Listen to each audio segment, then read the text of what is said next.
આજે આપણે દૂધી અને મેથીના મિક્સ મુઠિયા બનાવશું, જે બહુ જ સરસ લાગે છે. Welcome to YouTube channel magic kitchen. હું છું જ્યોતિ સોલંકી. અમારી અવનવી રેસીપી જોવા માટે અમારી યુટ્યુબ ચેનલને લાઈક, શેર અને સબસ્ક્રાઈબ જરૂરથી કરજો. ઇંગ્લિશ જોઈ લે. 1 કપ છીણેલી દૂધી છે અને 1 કપ છે ઝીણી સમારેલી મેથી. હવે એમાં આપણે મિક્સ કરી લઈએ પહેલાં, અને હવે એમાં મસાલા કરી લઈએ. સ્વાદ પ્રમાણે નમક એડ કરશું, 1 ચમચી હળદર એડ કરશું, 2 ચમચી એડ કરશું લાલ મરચું,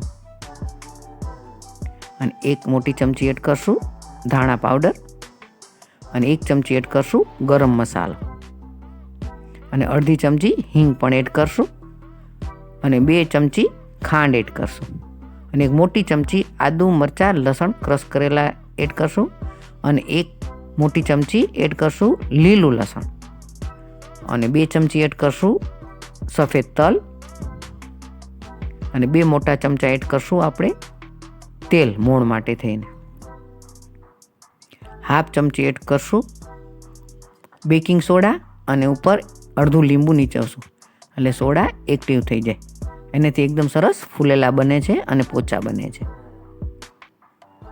અને 1 મોટું ટામેટું મેં ઝીણું સમારેલું છે એ પણ લીધું છે. બધું જ એક સરખું મિક્સ કરી લેશું. થોડા ધાણા એડ કરી દેશું, ફરી મિક્સ કરી લેશું. અને મેં 4 લોટ જોડે લીધા છે. એમાં 1 કપ લીધો છે ચણાનો લોટ, 1/2 કપ લીધો છે કણકી કોરમાનો લોટ,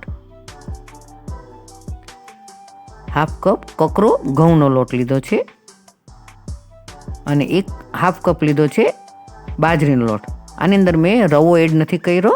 હવે બધું જ મિક્સ કરી લેશું. જે મલ્ટી લોટ થઈ જાય છે એવી રીતનો સરસ બધો મિક્સ ભેગો કરી લીધો છે. હવે આને આપણે લોટ બાંધી લેશું. મુઠિયાનો લોટ તૈયાર છે, અને મેં મૂકી દીધું હતું ગરમ કરવા ઢોકળિયું. હવે આપણે મીડિયમ સાઇઝના મુઠિયા વાળી લેશું. ડીશને પણ ગ્રીસ કરી લીધી હતી એટલે સીધા મુઠિયા મૂકી દેશું. આપણે આવી રીતે બધા જ મુઠિયા મૂકી દેશું.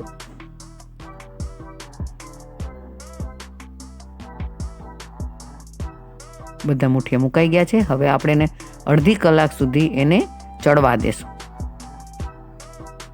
ઢાંકીને રાખી દેશું. હવે જોઈ લઈએ. આપણા મુઠિયા તૈયાર છે. હવે એને એક પ્લેટમાં લઈ લેશું આપણે, અને ઠંડા થવા દેશું. દૂધી ને મેથીના મુઠિયા બહુ જ સરસ લાગે છે, અને બધાને ખૂબ ભાવે છે. તમે છોકરાઓને ડબ્બામાં પણ આપી શકો છો. હવે આને આપણે 10 મિનિટ ઠંડા થવા દેશું. ઠંડા થઈ ગયા છે ને, હવે આપણે એને કટ કરી લેશું. આવી રીતે બધાને ટુકડા કરી લેવાના. તમે જોઈ શકો છો એકદમ સરસ પોચા અને ક્રિસ્પી બને છે. એક પેન લેશું, એમાં 3 મોટા ચમચા તેલ લેશું. રાઈ, જીરું, લાલ સૂકા મરચાં, લીમડો અને તલ બધું જ વઘારમાં મૂકશું આપણે. અને અડધી ચમચી એડ કરશું હિંગ, અને આપણે દૂધી મુઠિયાનો વઘાર કરી લેશું. હવે મિક્સ કરી લઈએ.